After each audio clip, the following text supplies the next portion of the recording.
العلم هو النور الهادي والمفتاح لكل الخير من يرد الله به خيرا.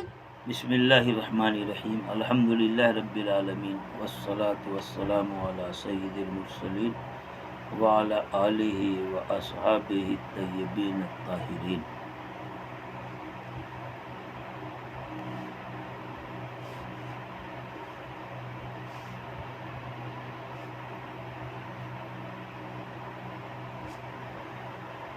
حدثنا سوید بن نصر اخبرنا عبداللہ بن المبارک عن یونس ابن یزید عن الزہری اخبرنا عبید اللہ ابن عبداللہ عن ابن عباس رضی اللہ عنہما ان رسول اللہ صلی اللہ تعالی علیہ وسلم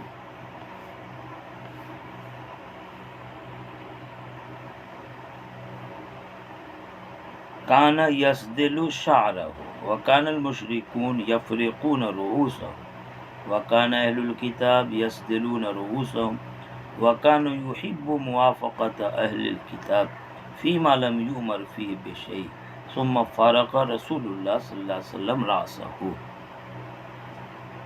عزیز طلبہ، روایت میں حضرت ابن عباس کہتے ہیں کہ آپ صلی اللہ علیہ وسلم کان یسدل شعرہ، اپنے سر کے بال میں مانگ نہیں نکالتے تھے۔ کان یسدل شعرہ، صدل یسدل، اس کے معنی بغیر مانگ نکالے ہوئے بال کو ایسی کھلے چھوڑ دینا اور پیچھے کی طرف ڈال دینا۔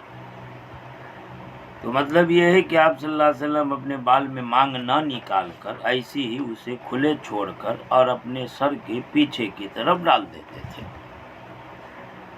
کان یسدل شعرہ، آپ اپنے بالوں میں مانگ نہیں نکالتے تھے بلکہ ایسی بغیر مانگ نکالے بالوں کو پیچھے کی طرف چھوڑ دے ڈال دیتے تھے۔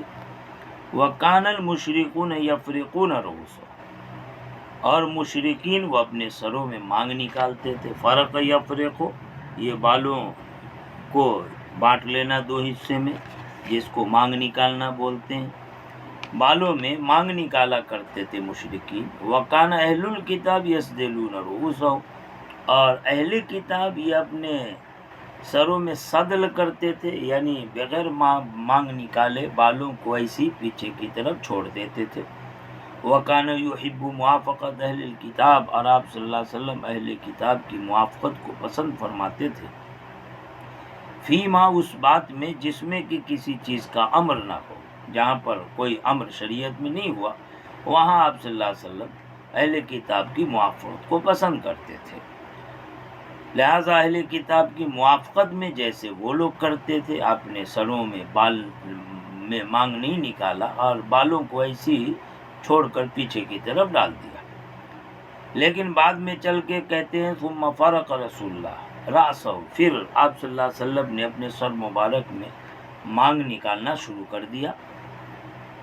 سوال یہ ہے کہ شروع میں آپ صلی اللہ علیہ وسلم مانگ نہیں نکالتے تھے، بعد میں نکالنے لگے، اس کی وجہ روایت ہی میں آ گئی کہ اہل کتاب تو مانگ نہیں نکالتے تھے لیکن مشرکین مانگ نکالتے تھے۔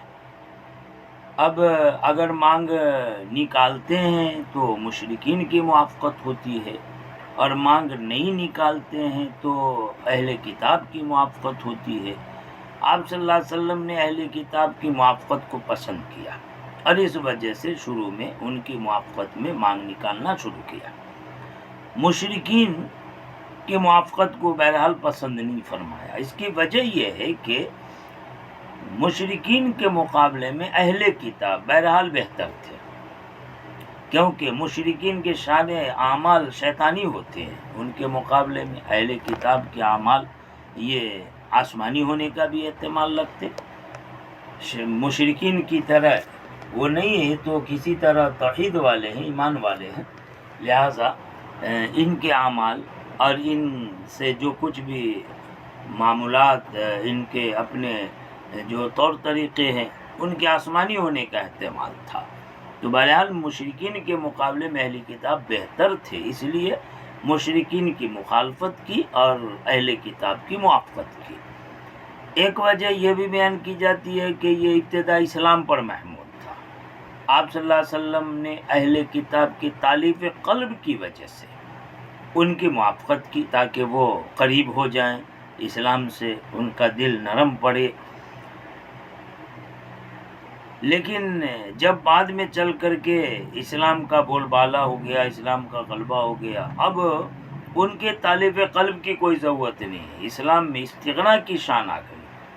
تو شروع میں تو ان کی موافقت کی، لہٰذا ان کی طرح مانگ نہیں نکالا.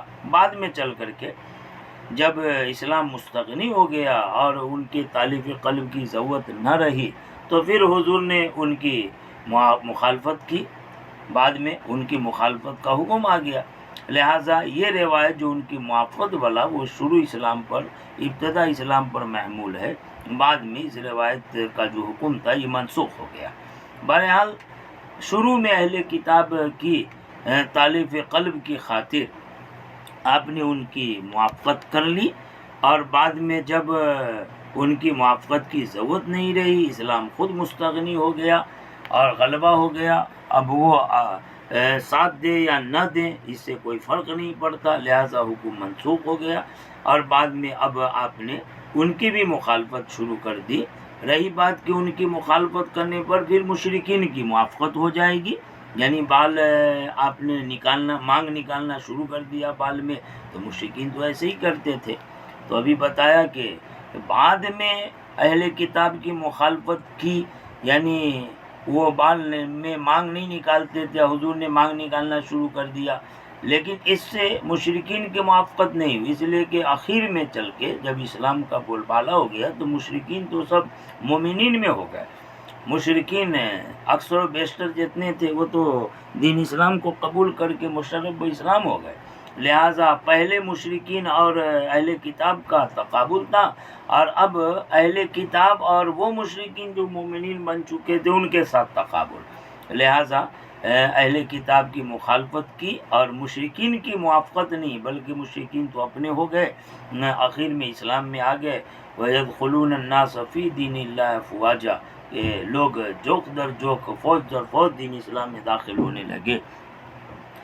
بہرحال یہ پوری توجیہ ہے کہ شروع میں حضور اہل کتاب کی موافقت میں سر میں مانگ نہیں نکالا، اور آخر میں چل کر کے ان کی مخالفت کی اور سر میں مانگ نکالنا شروع کر دیا.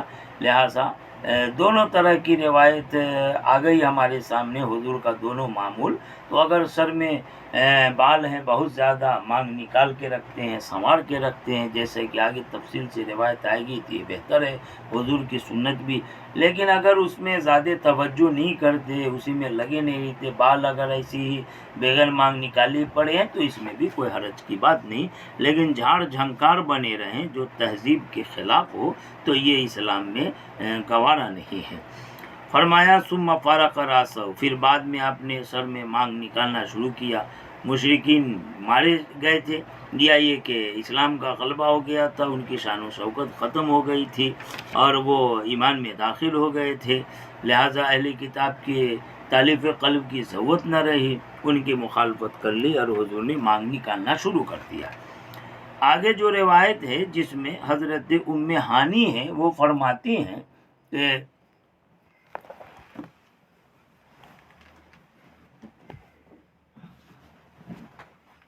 حضرت ام ہانی فرماتی ہیں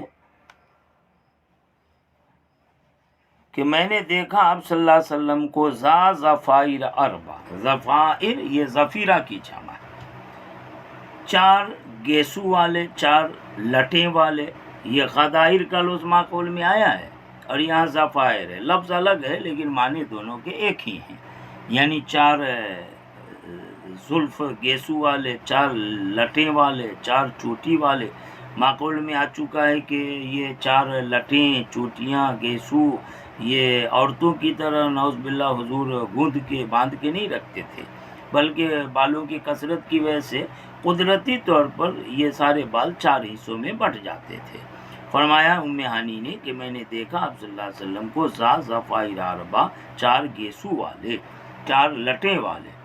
دیکھو روایتیں کئی آ گئی ہیں، وہ ساری روایتیں جو حضور کے بال سے متعلق ہیں ان میں بعض روایت وہ ہے جن میں کہا گیا کہ بال نصف اذن نصف کان تک تھے. دوسری روایت وہ ہے جس میں کہا گیا کہ کان کے لو تک. تیسری روایت وہ ہے جس میں کہا گیا دونوں کان اور گردن کے درمیان.